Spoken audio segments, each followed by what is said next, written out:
नमस्ते, शुभ संध्या। मैं अवनीश, आप सभी का एके एजुकेशन की इस लाइव ऐप में आप सभी का बहुत बहुत स्वागत है। तो आइए, यदि आपको नोटिफिकेशन प्राप्त हो रहा है आप उपस्थित हो जाइए फटाफट। आपकी कक्षा रही है। तो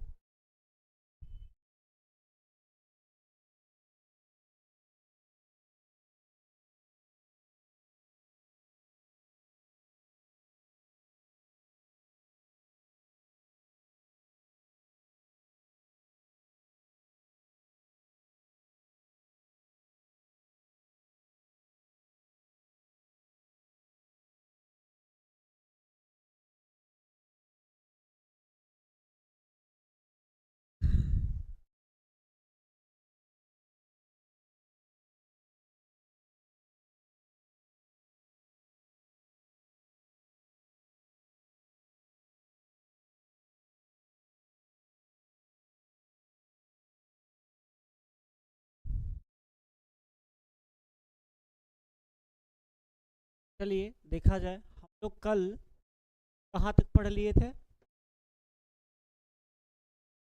ये पहले वाली वीडियो में लोग ये सब पढ़ लिए थे ना। आदि गुणः को हम लोगों ने पढ़ लिया था। देखिए ये सब उपेंद्र, गणेश, रमेश, ईश्वर, वृक्षोपरि, गगनोर्धम, गंगोदकम, माययोर्जस्वी, कृष्णर्धि, ग्रीष्मर्तु, महर्षि, महर्धि, तवलकारः।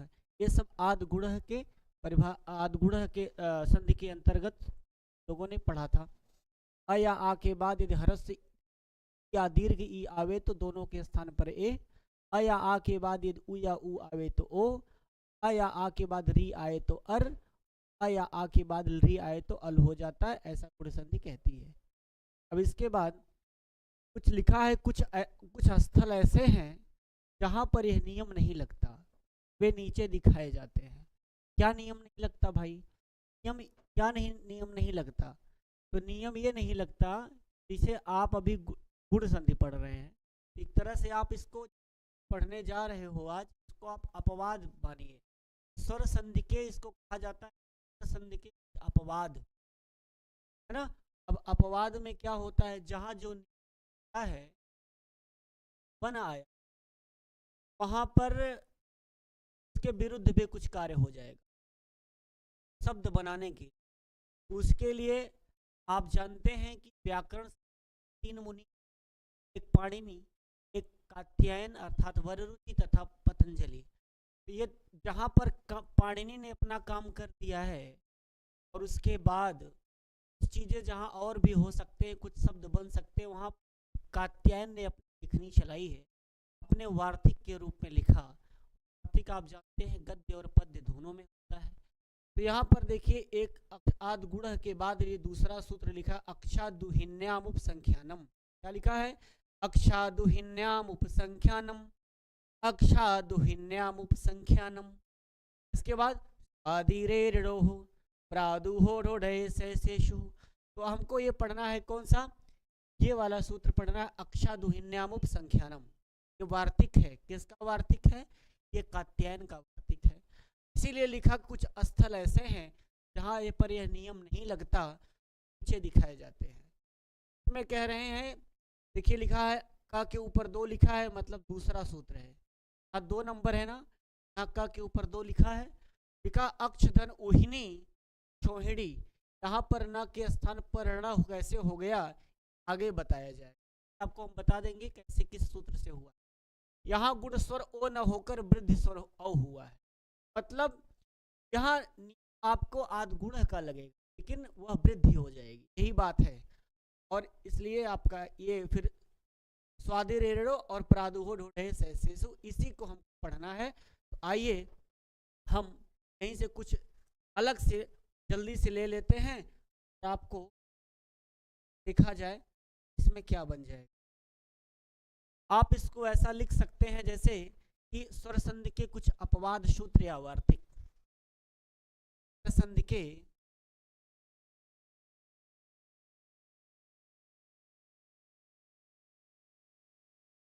संधि के अपवाद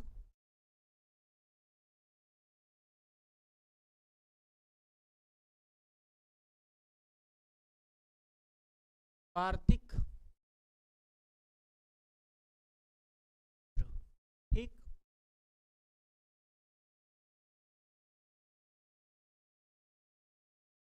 से आप अलग से एक नोट्स बना लीजिएगा।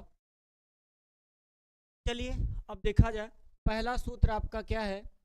पहला वार्तिक है आपका अक्षादुहिन्यामुपसंख्यानम।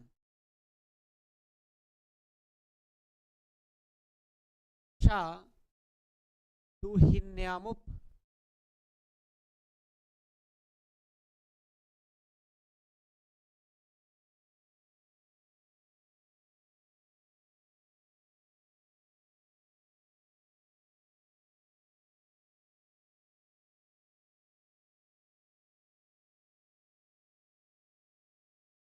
यह वार्तिक है। वार्तिक किसका है? कात्यायन का। वार्तिककार कात्यायन है, पाणिनि सूत्रकार है, भट्टोज दीक्षित वृत्तिकार है ना, और पतंजलि भाष्यकार है। इतनी बात आप जानते रहिएगा हमेशा। अक्षादुहिन्यामुप संख्यान में क्या कहता है, कहना है, देखिए कह रहे हैं अक्षा। अक्ष माने अक्ष शब्द के बाद, कह रहे हैं अक्ष शब्द के बाद, अक्ष शब्द के बाद, स्पेशली अक्ष शब्द के लिए आया है। अक्ष शब्द के बाद उहिनी शब्द आए। उहिनी, उहिनी में बड़ा उ रहता है, हमेशा ध्यान रखना। अक्ष शब्द के बाद उहिनी शब्द हो तो गुण न होकर वृद्धि हो जाएगी।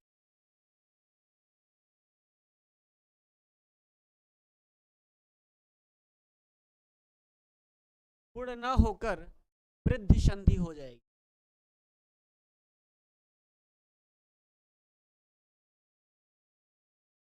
ठीक हो गया। अक्षादुहिन्या उप, यहाँ कहा गया उपसंख्यानम। उपसंख्यानम का अर्थ होता है कहना चाहिए। उपसंख्यानम का अर्थ होता है कहना चाहिए। क्या कहना चाहिए? तो कहे कि वृद्धि कहना चाहिए।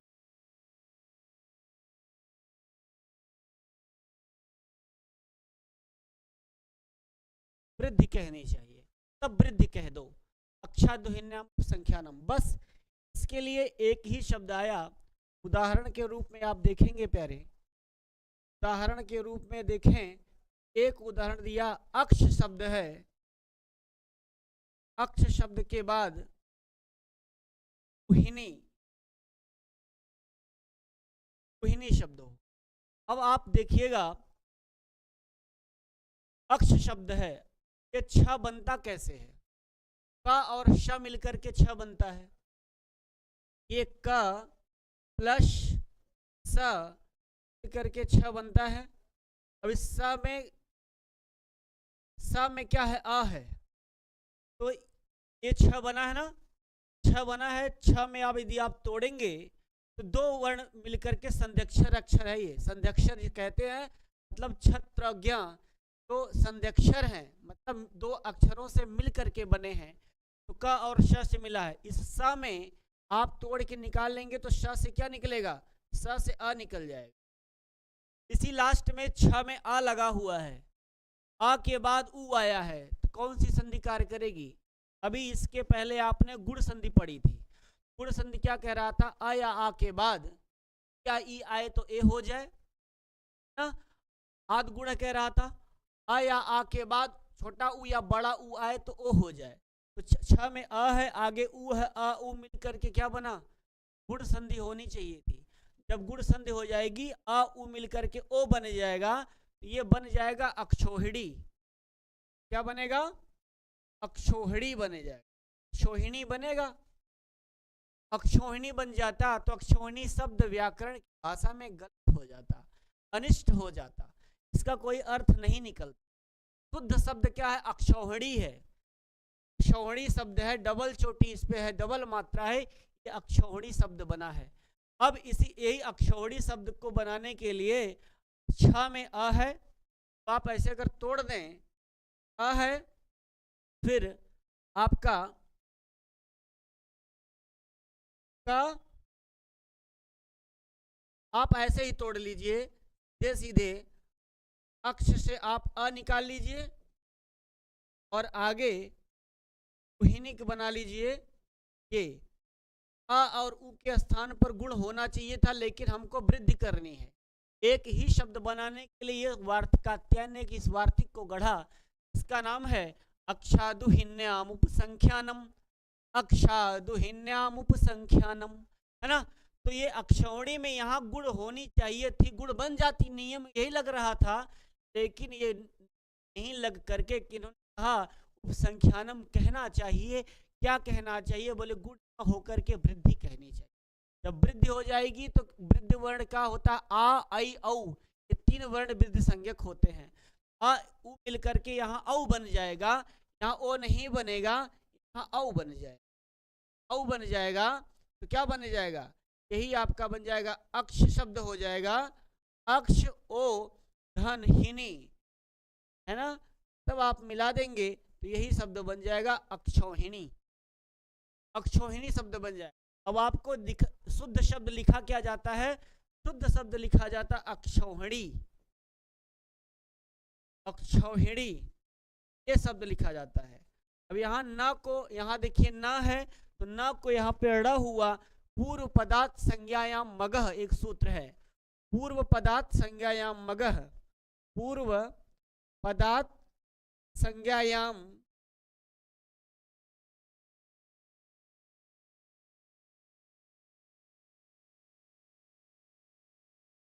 ये सूत्र, इसी से न को ड़ हो गया, बन गया है अक्षौहिणी।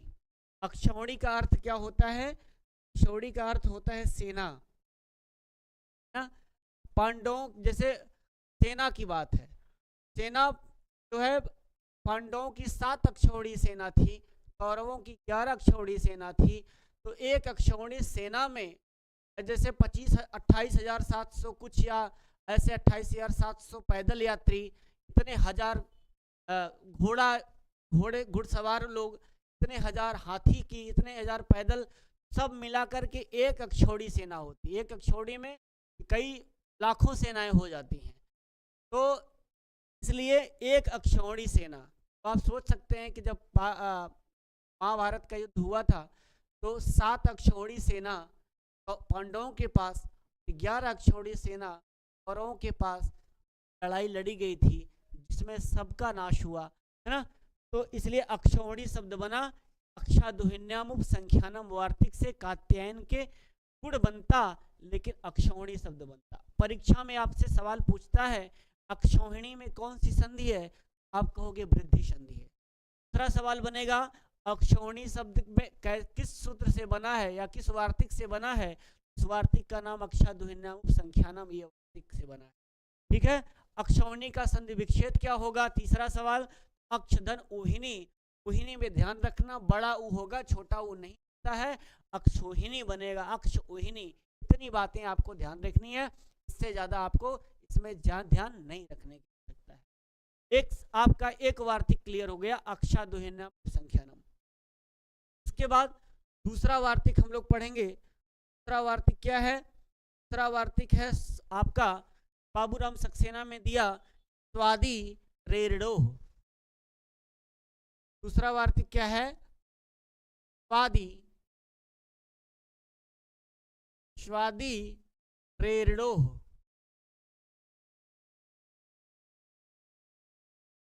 ठीक है, स्वादी रेरडोह।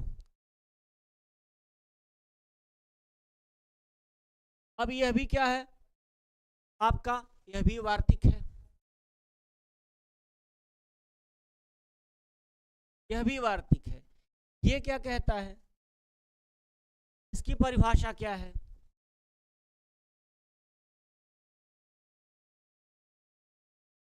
इसकी परिभाषा है स्व, स्व शब्द के बाद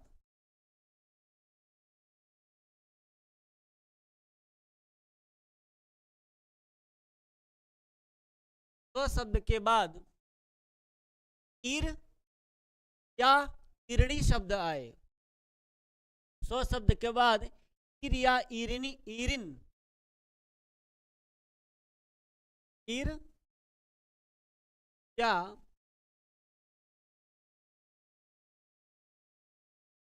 ईरिन शब्द हो तो वृद्धि हो जाए।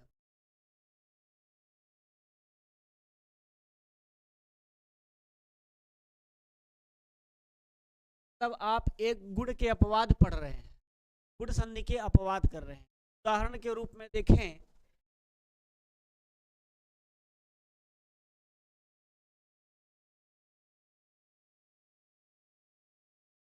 स्व शब्द है स्व प्लस ईरह, स्व शब्द क्या, स्व शब्द ईरह,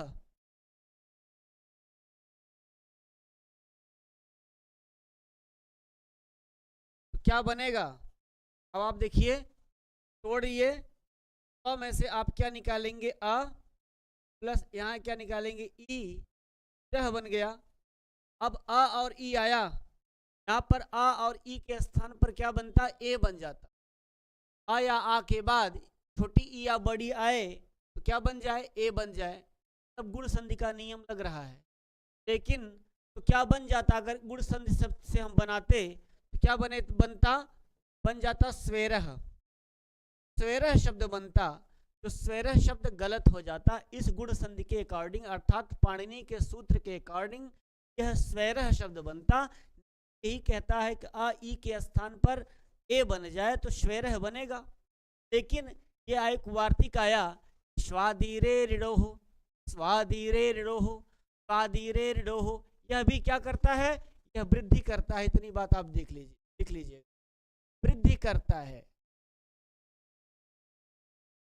आप ऐसे लिख लेंगे तो आपको क्लियर हो जाएगा, अपना नोट्स पलटेंगे तब भी आपको याद। अब यहाँ आ ई के स्थान पर ई होता, लेकिन हमको वृद्धि करनी है, हमको क्या करना है, ए करना है, इसलिए यहाँ इसको उतार लेंगे, इसको हम यहाँ उतार लेंगे। जब मिला देंगे ये श्वैरह बन जाएगा। ये वाला ऑप्शन आपका मतलब ये बन जाएगा श्वैरह। स्वैरह में कौन सी संधि है, तब आप कहोगे कि स्वैरह में वृद्धि संधि है। किस वार्तिक से बना, स्वाधीरे ऋणोह बन गया, है ना। इसके बाद दूसरा एक उदाहरण और इसमें दिया इन्होंने, दूसरा उदाहरण इन्होंने यहाँ दिया कि स्व ईरह स्वैरह वृद्धि संधि। फिर स्वरधन ईरणी करके स्वैरणी बना लेंगे। स्वधन ईरणी क्या बन जाएगा, आ ई मिलकर के ए बन जाएगा तो स्वैरणी बन जाएगा। स्वैरणी, स्वैरणी में कौन सी संधि है, वृद्धि संधि है। स्वधन ईरणी, इसके बाद स्वधन ईरम, स्वधन ईरम क्या बनेगा, यम बनता स्वेरम, लेकिन नहीं वृद्धि संधि बनी, क्या बन गया, स्वैरम।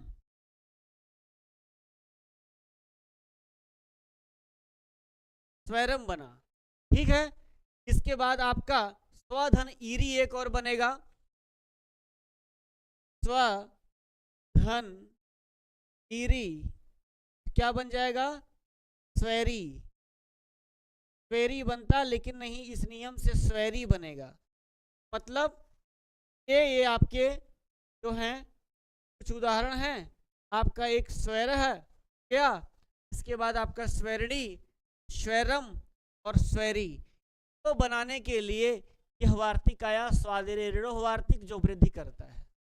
नियम गुण का लग रहा है, यहाँ पर जो है वो आपके गुण संधि के लग रहे हैं, लेकिन गुण संधि न होकर के इसका वार्तिक के माध्यम से वृद्धि संधि होगी। आपसे स्वैरह में पूछेगा, स्वैरह में कौन सी संधि, आप कहोगे वृद्धि संधि, इसका संधि विच्छेद, लेकिन आप स्वधन ईरह ही करना। और उसी तरह से स्वधन ईरणी को आप स्वैरणी बनाओगे, स्वधन ईरम को स्वैरम बनाओगे, स्वधन ईरी को स्वैरी बनाओगे ना। गुण संधि बन जाता तो आप कंफ्यूज मत होना। ये स्पेशली यह वार्तिक जो है वृद्धि संधि करने के लिए तो अक्षा दुहिन्याम उपसंख्यानम एक आपने पढ़ लिया, एक आपने स्वादिरेरो वार्तिक पढ़ लिया। यहाँ तक आसान है, कुछ नहीं करना है, बस आपको नियम के थोड़ा सा खिलाफ चलना है। तो कात्यायन कर रहे हैं उन्हीं के अनुसार। कात्यायन यही कहते हैं भैया स्व शब्द के बाद अगर ईर या ईरिन शब्द आ जाए तो वृद्धि हो जाए, मतलब स्व के आकार और ईरिन के इकार के स्थान पर वृद्धि आदेश संज्ञक हो जाए, है ना। इतनी बात आपको देखना है। अब नियम कानून के हिसाब से अगर थोड़ा सा और डीपली पढ़ें तो आप ऐसे पढ़ सकते हैं, अ में अ है, आगे ई है, अ और ई है, अ का उच्चारण स्थान कंठ होता है, ई का उच्चारण स्थान तालु होता है। तो ऐसा कौन सा वर्ण है जो इसका उच्चारण स्थान तालु बनेगा? तो वृद्ध संधि में 3 वर्ण आते हैं, आ आई औ। किसका उच्चारण स्थान कंठ तालु है? ओ का तो कंठोष्ठ हो गया, आ का तो कंठ है, तो ए शब्द ऐसा है जिसका आपका कंठ तालु है। तो इसी एक तीनों में एक को उतार लेंगे, ए वाले को, क्योंकि इसका कंठ तालु है तो इसका कंठ तालु होना चाहिए, इसलिए ये उतरा, इसलिए स्वरह बन गया। आप ऐसे भी समझ सकते हो, ठीक है। तो इस प्रकार से यह वार्तिक वृद्धि करता है। सब वार्तिक को आप देख डालिए, बढ़िया से पढ़ डालिए, इसमें कुछ और इससे ज्यादा सोचना नहीं है। चलिए इसके बाद तीसरा वार्तिक अगला देखते हैं।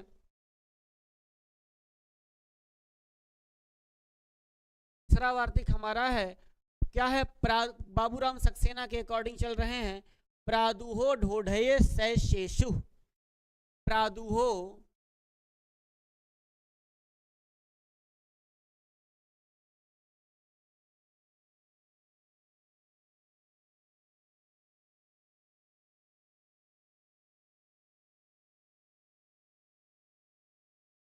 प्रादुहो ढोढये सैशेषु, यह भी आपका क्या है?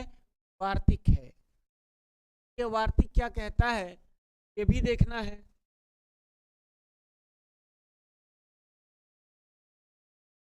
किताब बाबूराम सक्सेना खोल के ही पढ़ा करिए।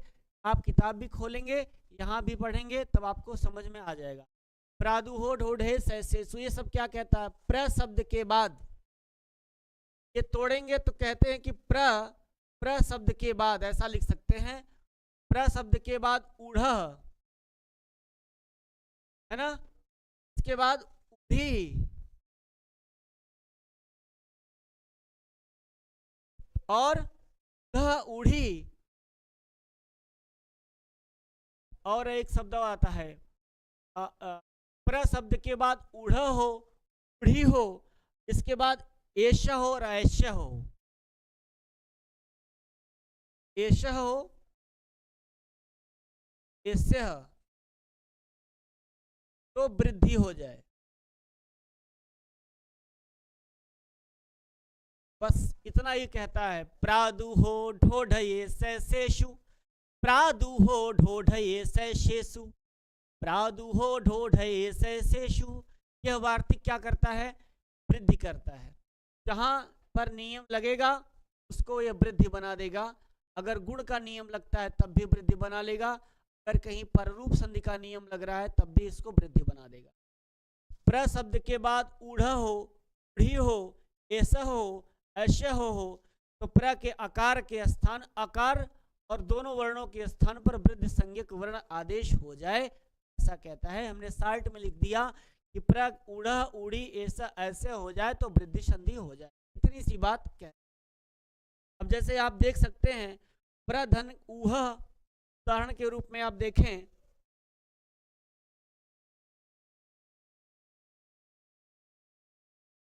पहला उदाहरण आप देखें, प्रधन उह।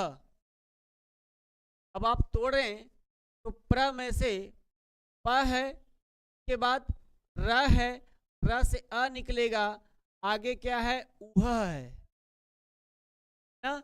अ और उ मिलकर के क्या बनता? ओ बन जाता। ओ बनता तो प्रोह बनता। गुण का लग रहा है, आ के बाद उ आए तो ओ हो जाए, नियम गुण का लग रहा है, लेकिन प्रादुहो ढोढे सैसेषु स्वार्थिक से वृद्धि करेगा। तो क्या बनाना है हमको? आ उ के स्थान पर अ होगा, अ हो जाएगा, आगे ह है, इसको उतार लेंगे, और इसमें ऐसे प और र उतार लेंगे, जब मिलाएंगे तो ये प्र बनेगा, र चलाएगा इसमें, लेकिन इसके ऊपर औ की मात्रा चढ़ जाएगी, प्रो, आगे हो जाएगा अह, प्रौह, तो ये बन जाएगा प्रौह। प्रौह में कौन सी संधि हुई? वृद्धि संधि हुई। वृद्धि संधि हो गई प्रौह, है ना। प्रौह कौन सी संधि हो गई आपकी? वृद्धि संधि हो गई। इसी तरह से आप दूसरा उदाहरण देखें तो आपको देखने को मिलेगा प्रधन ध। दूसरा उदाहरण है प्रधन ध। क्या बना लेंगे? यही बात यहां भी हो जाएगी, तो आपका ये बन जाएगा प्रौढ़।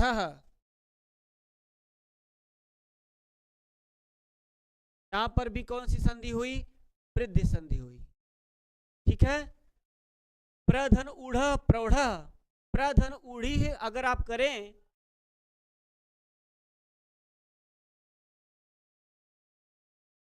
तीसरा उदाहरण आप देखें, प्रधन ऊढ़ी कर लें, क्या बनेगा? तो प्रौढ़ी बन जाएगा, प्रौढ़ी। यहां पर भी कौन सी संधि हुई? वृद्धि संधि हो गई। प्रौह, प्रौढ़, प्रौढ़ी।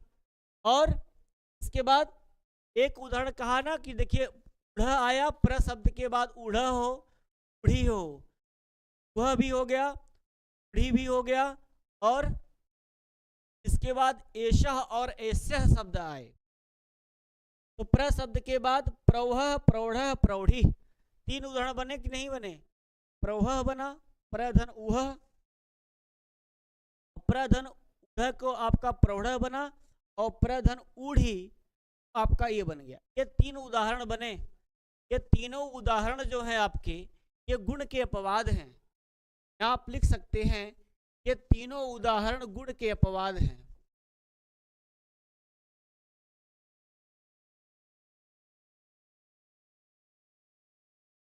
गुण के अपवाद हैं।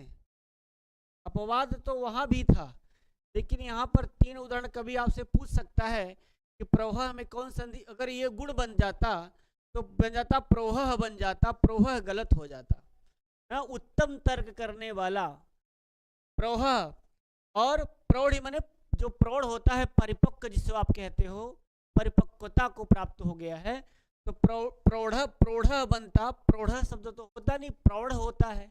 तो प्रौढ़ बनाने के लिए अगर कात्यायन न आते तो पाणिनि के अनुसार ये प्रौढ़ बनता। प्रौढ़ शब्द गलत हो जाता, इसलिए कात्यायन आए, इसको कहा कि नहीं वृद्धि होगी, प्रादुहो ढोढ़े सु से, इसलिए ये प्रौढ़ बना।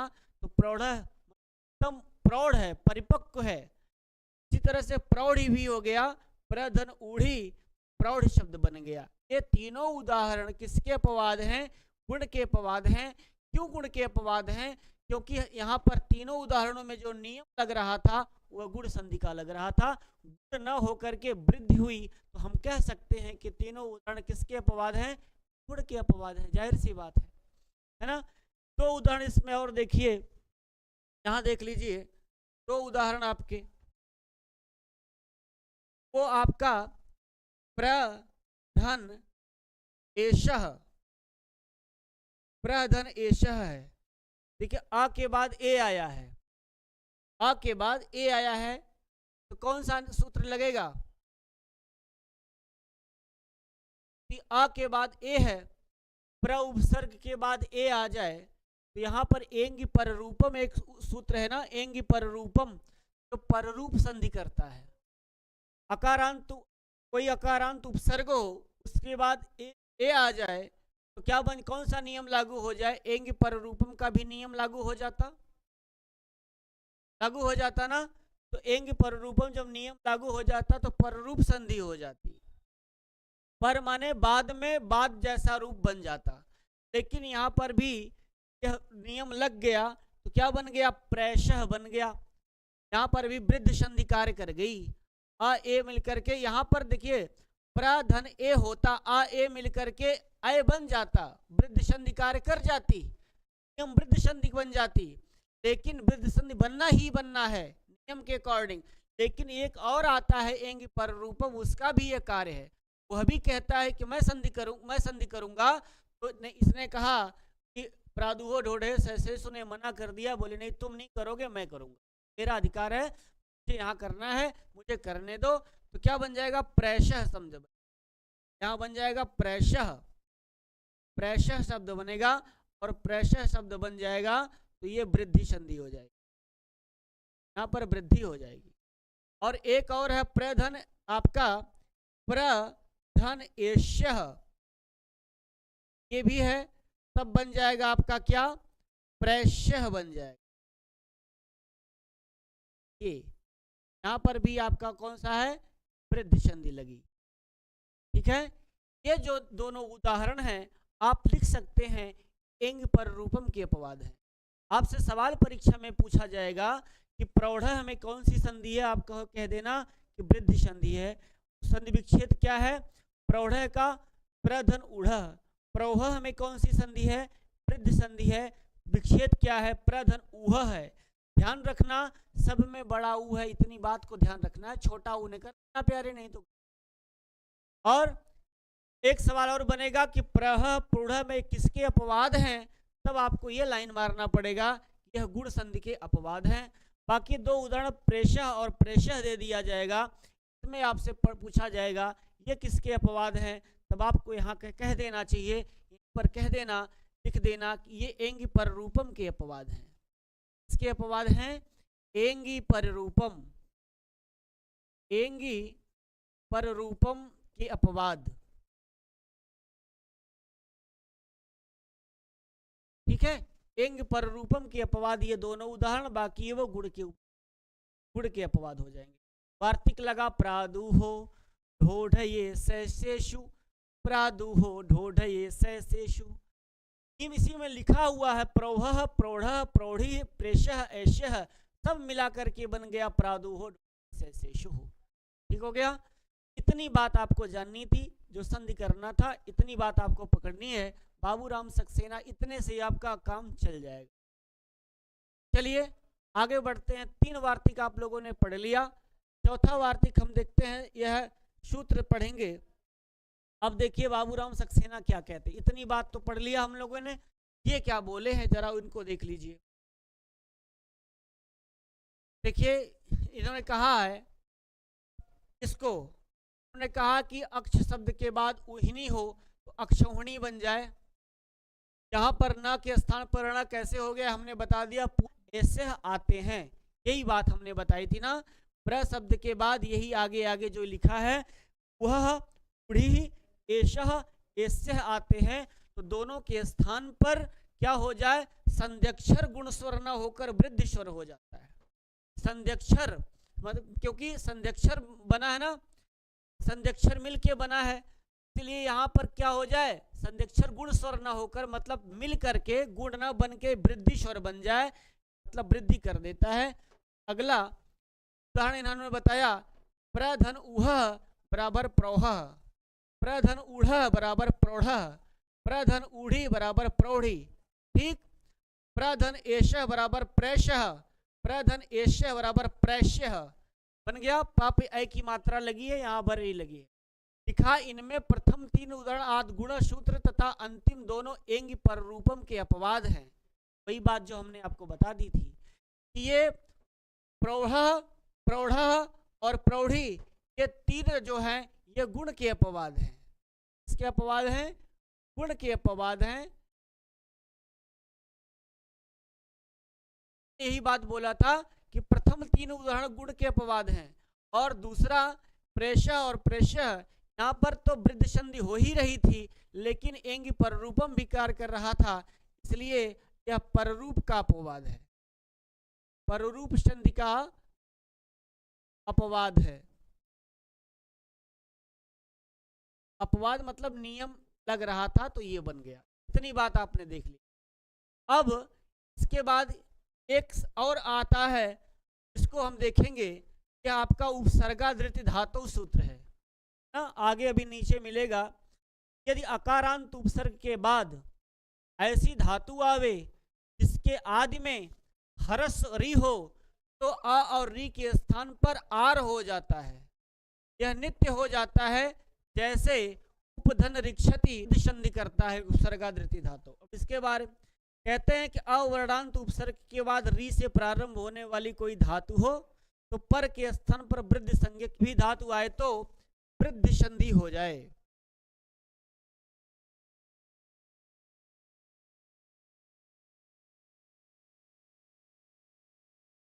मतलब अवर्णांत उपसर्ग के बाद री से प्रारंभ होने वाली कोई धातु आए तब क्या हो जाए। अब इसके उसका उदाहरण आप देखेंगे तो समझ, क्या इसका उदाहरण है भैया। उदाहरण इसका प्रधन रिक्षति, क्या बता रहे हैं, प्रधन रिक्षति, प्रधन रिक्षति। देखिए क्या इनका नियम फॉलो हो रहा है। अवर्णांत उपसर्ग के बाद अवर्णांत कोई ऐसा उपसर्ग हो जिसमें उसके अंत में अ हो, तो उपसर्गों की संख्या कितनी होती है, 22 उपसर्ग होते हैं। प्रपरापसम अनुअवनिस्निर, प्रपरापसम अनुअवनिस्निर दुर्वियांग अधियप्यति उत अभिप्रति परिउप। तो देखिए 22 उपसर्गों में कह रहे अवर्णांत उपसर्ग के, तो ये उपसर्ग है कि नहीं प्र, और इसमें क्या लगा है अ, तो आप तोड़ेंगे तो इसमें प के बाद र, और र में क्या है अ, तब आगे क्या लिखा है रिक्षति। अवर्णांत उपसर्ग मिला आपको, के बाद री से प्रारंभ होने वाली कोई धातु हो, ये रिक्षति शब्द है। रिक्षत में री से प्रारंभ होने वाली ये धातु है ना री, तो वृद्धि हो जाए। तो नियम कौन सा लगता था, नियम याद करिए। इसके पहले आप जब पढ़े थे, पीछे वाला नियम मत भुलाया करिए, पीछे का चीज पढ़ते आइए। जानते हैं जैसे आप किसी अपने मंजिल की तरफ बढ़ रहे हैं, तो मंजिल तरफ जाते समय जिस रास्ते से आप आए हैं और आपको मंजिल पहुंच गए, तो आपको घर भी तो जाना होगा। कहीं आप जा रहे हैं और जिस रास्ते से आप जा रहे हो उस रास्ते को आप सिर्फ इतना भर के लिए मत जानिए कि हमको मंजिल तक पहुंचना है, मंजिल से वापस लौटना भी है, आपको उस रास्ते को याद रखना पड़ेगा। ठीक उसी प्रकार से जो पीछे चीजें आप पढ़ रहे हो उसको मत भूलो, क्योंकि वहीं से चीजें आपकी जोड़ी जाएंगी, वहीं से आगे पढ़ते रहिए, लेकिन पीछे को मत भूलाइए। कहते हैं कि पीछे को भी याद करते रहिए और आगे बढ़ते रहिए ना। तो पढ़ाई का कितना बढ़िया नियम होता है संस्कृत में, हम पिछली चीज को ना भूलें, ये ज्यादा अच्छा होता है। तो अब यहाँ जब नियम आप पढ़ रहे थे गुण संधि का, तो गुण संधि में कहता था आ या आ के बाद ई या ई आए तो ए हो जाए, आ या आ के बाद उ या उ आए तो ओ हो जाए, आ या आ के बाद री आए, छोटी री या बड़ी री आए तो क्या हो जाए, अर हो जाए। क्या हो जाए, अर हो जाए। अर ये बाबूराम सक्सेना पढ़ रहे तो यही बताए थे ना आपको, अर हो जाए। और आ या आ के बाद री आए तो क्या बन जाए, अल बन जाए। इतनी बात आपने पढ़ा था। अल और कहाँ आपने पढ़ा था, आद गुण में गुण संधि में आपने पढ़ी थी कि नहीं पढ़ी थी। अब आ के बाद री आया तो अर बनना चाहिए, नियम तो यही लगना चाहिए, है ना। लेकिन यहाँ पर अगर अर बनता तो गलत बन जाता, प्रर्क्षति बन जाता। प्रर्क्षत शब्द बनता प्रर्क्षति, क्या बनता, प्रर्क्षति, ये बनता प्रर्क्षति, यही बनता ये। जब ये बन जाता, व्याकरण की भाषा में यह शब्द क्या हो जाता, रंग हो जाता, गलत हो जाता। इसलिए उपसर्गादृति धातु इस सूत्र से यह नित्य क्या करता है, आर करता है। यह अर नहीं करता है प्यारे, यह आर करता है। यहाँ वृद्धि करता है, वृद्धि में आर करता, आर, अर नहीं। यहीं आप लिख लीजिए, यह आर करता है। आर, आर का अर्थ क्या है, वृद्धि। जैसे आप ए का आई करके वृद्ध बना लीजिए, अर का आर करेंगे, अर बनेगा तो गुण बनेगा, आर बनेगा प्यारे तो वृद्धि बन जाएगी, आर होगा तो वृद्धि हो जाएगा। अब यहाँ हमको अर को आर बना लेना है। क्या कर लेना है, आर बना लेना है। अब आगे इसको हमने यहाँ पर क्षति, यहाँ पर क्षति बचा, और इधर क्या बना, इधर आर बना तो प है और इसमें र है। अब मिलाएंगे, मिला देंगे तो क्या बनेगा, यही मिला लीजिए। तो ये प है, प में र है और ये आ जाकर के र में बैठ जाएगा तो प्रा बन जाएगा। जब प्रा बन जाएगा तो आगे प्रार छ ऐसे बन जाएगा और ये एक र बचा हुआ है, ये जाकर के इसके ऊपर बैठ जाएगा तो प्रार्छति शब्द बन, प्रार्छत शब्द बनेगा। प्रार्छत में कौन सी संधि होगी, तब यहां पर आप लिख देना यह वृद्धि संधि होगी। कौन सी संधि होगी, वृद्धि संधि हो जाएगी। प्रार्छत आपका ये वाला रूप बन जाएगा। किस सूत्र से बना है, उपसर्गादृति धातु से। बात समझ में आ गई होगी ना, ये उपसर्गादृति धातु से प्रार्छत बना है। इसी तरह से कोई और ऐसा उपसर्ग ले लीजिए, जैसे एक और शब्द है उपधन रिक्षति। दूसरा उदाहरण ही लिख लें, उपधन रिक्षति। किताब खोलेंगे तो बार बार आपको जो है हमको यहाँ पलटना नहीं पड़ेगा। उपधन रिक्षति है ना, उपधन रिक्षति बनेगा। अब देखिए यहाँ पर नियम लग रहा है कि अवर्णांत उपसर्ग के बाद, उपसर्गादृति धातु क्या कहता है, अवर्णांत उपसर्ग के बाद री से प्रारंभ होने वाली कोई धातु आए तो इस उप में क्या है, उप में आ लगा है कि नहीं, प में आ है ना, आगे रिक्षतकारी है तो वही नियम लग जाएगा। उप का आप तोड़ लीजिए, उप से आप निकाल लीजिए आ, आगे लिख देंगे रिक्षति, रिक्षति लिख देंगे। यही आ और री मिलकर के अर बनना चाहिए, लेकिन आर बनेगा तो क्या बनेगा, फाइनली बन जाएगा प्रार्छति। आपका प्रार्छति बन जाएगा, ये बन जाएगा प्रार्छति और उपार्छति बनेगा। प्रार्छति हम लिख दिए, उपार्छति बन जाएगा, पार्छति। प्रार्छति और उपार्छति दो शब्द आपके बाबूराम सक्सेना में दिए हैं, बन जाएंगे। इसी तरह से आप प्रधन ऋणोति बना लेंगे, है ना। इसी तरह से आप एक उदाहरण बना लेंगे, प्रधन ऋणोति। प्रधन ऋणोति शब्द है तो ये आपका बन जाएगा प्रारणोति। प्रारणोति में भी कौन सी संधि होगी, वृद्धि संधि होगी। सूत्र से काम करेगा, उपसर्गादृति धातु से काम करेगा, प्रारणोति बन जाएगा ना? जैसे प्रार्छति उपार्छति बना लेंगे। इसी तरह से आप प्रधन रेंजते, कभी कभी आप ऐसे भी बना लेंगे, प्रधन प्रधन रेंजते।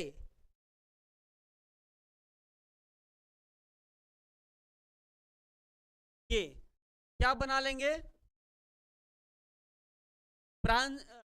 हाँ प्रांजते बना लेंगे।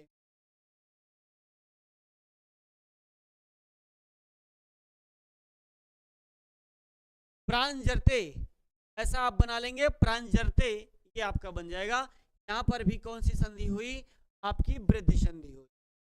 सूत्र से उपसर्गादृति धातु से बन गया वृद्धि संधि। तो ये आपका उपसर्गादृति धातु जो था वो आपको बना दिया, है ना। इतनी बात आपने देख ली। तो उपसर्गादृति धातु को पढ़ लिया आपने। अक्षादु आज आपने पढ़ लिया अक्षादुहिन्याम उपसंख्यानम पढ़ा। इसके बाद स्वादि रेणु वार्तिक पढ़ा। फिर आपने प्रादुहो ढोढे सैसेशु पढ़ लिया। इसके बाद एक पढ़ लिया उपसर्गादृति धातु सूत्र। छोटी छोटी बातें थी इसलिए 3-4 सूत्र हम लोगों ने पढ़ लिया। अभी आइए कुछ चीजें और पढ़ लिया जाए। ये बन गया। अब देखिए बाबूराम सक्सेना क्या कहते हैं यहाँ। देखिए यहाँ उपसर्गादृति धातु है ना, इसका नियम पीछे लगा।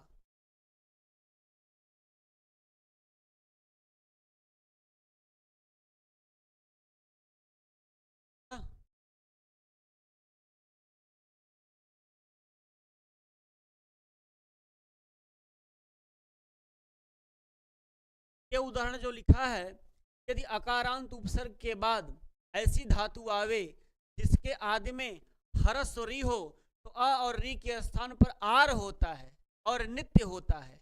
जैसे उपधन रिक्षति उपार्क्षति, प्रधन रिक्षति प्रार्क्षति, है ना। तो ही उदाहरण इन्होंने दिया था, दो उदाहरण हमने आपको बता दिया। अब प्रारणोति और प्राणजते ये आपका बन गया इसी सूत्र से। लेकिन इसी के बाद कहा किंतु यदि नाम धातु हो तो आर विकल्प से होगा। यहाँ देखिए नित्य होगा। व्याकरण की भाषा में दो नियम हो लगते हैं। कभी कभी कोई सूत्र नित्य काम करता है। एक बात नोट कर लीजिए अपने कॉपी पे, नोट करिए, मैं बोल रहा हूं जब कोई कार्य नित्य होता है तो एक रूप बनेंगे। जब कोई कार्य नित्य किया जाता है, अर्थात ऐसा लिखिए, जब कोई सूत्र नित्य कार्य करता है तो वहां पर एक ही रूप बनता है, और जब कोई सूत्र विकल्प से काम करता है तो दो रूप बन जाते हैं। विकल्प में जब लगेगा तो विकल्प का मतलब ये होता है एक तो बना है एक और बन जाए, ठीक है। तो उसी प्रकार से विकल्प है, विकल्प का मतलब एक अन्य साधन, एक अन्य यहाँ बनेगा व्याकरण की भाषा में कहा जाए। अब ये कहा कि यदि किंतु नाम धातु हो आर विकल्प से होगा, जैसे प्रधन ऋष भीयति, तो प्र में अ है आगे री है, वही वाला नियम लगा जो ऊपर है उपसर्गादृति धातु का। तो लेकिन यह नाम धातु हो, जहां पर ऋष भीयति नाम धातु का प्रयोग किया गया, ये जो आया है इसमें री से प्रारंभ होने वाली कोई धातु से अलग हटके है, यह ऋष भीयत ये नाम धातु वाली है। इसलिए आपका यह जब नित्य लगे विकल्प से काम होगा तो दो रूप बनेंगे, एक प्रर्ष भीयति बरगुण रूप का बनेगा, एक आद गुण लग जाएगा, और एक जो है देखिए यहाँ पर प्रर्ष भीयति बना मतलब बैल की तरह आचरण करता है। एक ये वाला जो नियम लगा वो आपका आद गुण से लगा, और एक प्रार्ष भीयत जो नियम लगा आपका इस सूत्र से लगा, है ना। एक और उदाहरण कहा, जब रित शब्द के साथ किसी पूर्वगामी शब्द का तृतीया समास हो, ये तो अलग हो गया। चलिए इसके आगे का उदाहरण देखते हैं क्या बताते हैं। देखिए यहाँ लिखे हैं ना, उपसर्गादृति धातु का आपने पढ़ लिया, और इसके बाद नियम जो नाम धातु वाला पढ़े थे वह सुप्य पिछल है। ये सुप्य पिछल माने पिछल महोदय हैं, पिछल हैं। व्याकरण के भाषा में कुछ ऋषि मुनि के नाम से भी सूत्र बनाए जाते हैं, जैसे ये पिछल महोदय हैं, एक ऋषि मुनि का नाम है। इसके अकॉर्डिंग वा माने विकल्प से, वा सुप्य पिछल माने जब नाम धातु हो तो विकल्प से काम होता है, जब विकल्प से होगा तो एक वृद्धि बनेगी। सर्गादृति धातु को तो प्रार्क्षति उपार्क्षति बन ली, आपने कर लिया। इसको समझ सकते हैं क्या, वा सुप्य पिछल। देखिए वासु पे पिछले ये क्या, इसका उदाहरण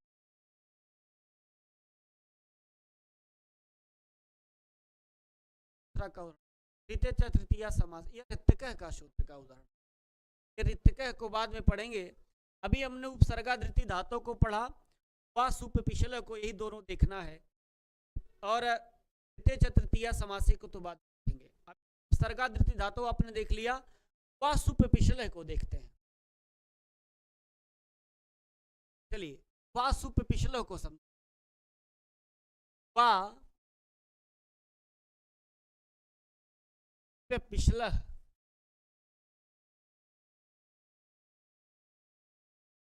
वासु पे पिछला मतलब एक पिछल महोदय है। के अनुसार ये क्या कहे, कहे कि यदि अवर्णांत उपसर्ग के बाद नाम धातु से प्रारंभ होने वाली कोई री आए, ऐसा समझ ले। अवर्णांत उपसर्ग के बाद, अवर्णांत उपसर्ग के बाद, अवर्णांत उपसर्ग के बाद कोई नाम धातु वाली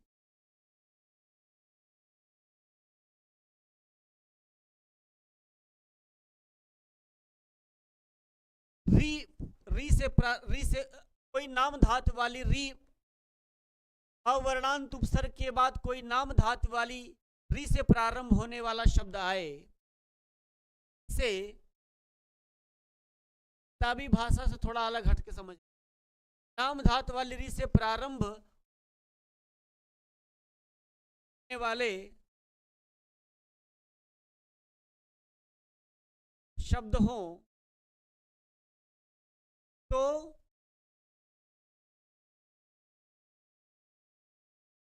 तो वृद्धि कार्य विकल्प से होता है, ऐसा समझ लेंगे तो वृद्धि कार्य विकल्प से होता है, ये ज्यादा अच्छा रहेगा समझने में। सुप पिछले ने यही कहा कि अवर्णांत उपसर्ग के बाद कोई नाम धातु वाली री से प्रारंभ होने वाले शब्द हो तो वृद्धि कार्य विकल्प से होगा। मतलब यहां दो रूप बनेंगे। दो रूप का मतलब क्या है? दो रूप का मतलब यही होगा कि एक, जैसे उसका उदाहरण क्या बताया, प्रधन ऋषभियति, उदाहरण बताया ना कि प्रधन ऋषभियति, यही उदाहरण होगा ना। एक बार देख लेते हैं।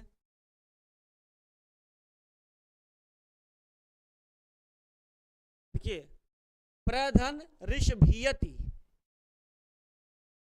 प्रधन ऋषभियति, यही चीजें हैं।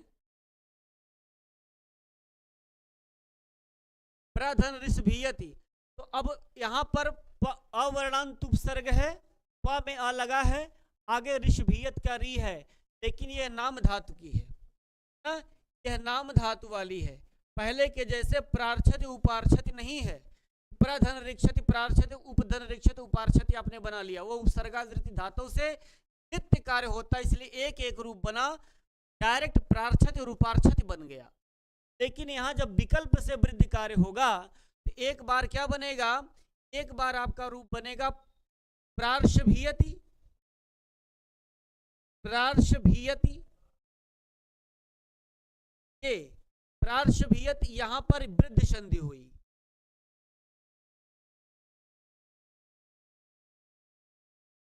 यहां पर वृद्धि संधि है। एक रूप तो ये बन जाएगा आपका, दूसरा रूप आपका ये बनेगा प्रर्षभीयति।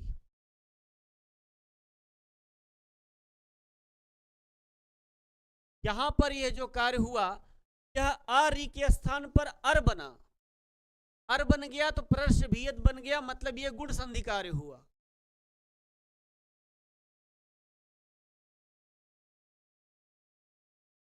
है ना, ये बात यही आपको जानना था। यहां पर विकल्प से, वृद्धि विकल्प से होगा तो दो दो रूप बनेगा, एक प्रार्षभीयति बनेगा, एक प्रर्षभीयत बनेगा। परीक्षा में आपसे सवाल पूछेगा, आप हंसोगे नहीं, आपको मैं बता दे रहा हूं, बस उतना समझ लेना। आपसे पूछ लेगा कि जैसे मान लीजिए दे दिया कि प्रार्षभीयति प्रधन ऋषभीयति के रूप बनेंगे। ऑप्शन दिया है ए प्रार्षभीयति, बी प्रर्षभीयति, फिर तीसरा ऑप्शन दिया उपरयुक्त दोनों या इनमें से कोई नहीं, तब आप दोनों लगा, उपरयुक्त दोनों। प्रार्षभीयति भी बनेगा जिसमें वृद्धि संधि है, और प्रर्षभीयति भी बनेगा, गुण संधि है। मतलब एक बार विकल्प से कार्य होगा, है ना, तो इस सूत्र के अनुसार तो एक बार वृद्धि संधि करता ही करता है, तो एक बार जब नहीं लगेगा तो गुण बन जाएगा, जो अपने नियम से चलता है वो बन गया। आ के बाद री आया तो अर बन के प्रर्षभीयत बन गया गुण संधि में। जैसे उपार्छति आप बनाते थे, अगर आर न बनता नित्य तो क्या बनता, उपर्छति बन जाता ना, उपर्छति बन जाता या प्रर्षति बन जाता, लेकिन वहां नित्य बना है तो प्रार्षति एक रूप सही हो गया, उपार्छत एक रूप सही हो गया, प्रारणोत एक रूप सही हो गया। लेकिन यहाँ पर दो दो रूप कार्य हुए, क्योंकि यहाँ वासुप पिछले महोदय के अनुसार विकल्प से कार्य होता है, वृद्धि कार्य विकल्प से होगा, इसलिए दो दो रूप आपके कार्य। क्लियर हो गया, समझ में आपको आ गया होगा। अगर इसी पे आप कोई लाइव होता, कोई कमेंट करते, आप लोग बताते तो हमको ज्यादा समझ में आता कि हाँ, इसीलिए जो ऐप ले लिए हैं, ऐप में पढ़ रहे हैं, करना क्या है यार, इतना काम नहीं कर सकते। सोशल मीडिया इतनी एक्टिव है और आप लोग इतने जानकार होते हुए भी किसी से अपना उसमें आईडी पासवर्ड डाल दीजिए जिससे आप लिए हो ऐप, बस उसमें आप कमेंट करना शुरू कर दोगे तो लाइव आकर के देख लो तो आपको क्या समझ में आया, कुछ नहीं समझ में आया तो फिर से बताइए, पॉइंट बताइए कहाँ नहीं समझ में आ रहा है। ऐसे में बाकी तो हम अपने हिसाब से जो हमसे हो सकता है हम बता देते हैं कि आपको समझ में आ, है ना। बाकी अगर यदि आपको अच्छे से समझ में आता है आप मुझे कमेंट करके बता दिया करें। मैंने आपको नंबर भी बताया है अपना 941503 407, इस नंबर पे आप मुझे फ़ोन करके बता सकते हैं कि हाँ हमें आपका पढ़ाया हुआ चीज़ें समझ में आती हैं ना। चलिए ये मैसेज कर सकते हैं आप, ओनली मैसेज करिएगा इस पे कि हमको समझ में आ रहा है ऐप पे चीजें। ठीक है, चलिए तो आपका ये बन गया। अब हमको इसके बाद जो पढ़ना था तो एक अगला सूत्र कौन सा है, तो ऋतक है। अब इसके आगे वाला जो सूत्र पढ़ेंगे हम वो कल पढ़ेंगे। आज हमने एक ही दिन में कई सारे सूत्र पढ़े। हमने अक्षा दुहिन्याम उपसंख्यानम पढ़ा, स्वादि रेरिडो वार्तिक पढ़ा, प्रादुहो ढोढ़े सहसेशु पढ़ा, सर्गाधृति धातु पढ़ा, हमने वास्तु पे पिछले पढ़ लिया। मतलब 7-8 सूत्र पढ़ लिए, कम नहीं पढ़ा, 1 घंटे में, छोटा छोटा था। ठीक है मित्रों, फिर इसके बाद कल की कक्षा छुट्टी रहेगी। कल 30 तारीख है और स्नान पर्व है मौनी अमावस्या का। फिर परसों आपसे हम मिलेंगे अपने टाइम पर। बहुत बहुत धन्यवाद।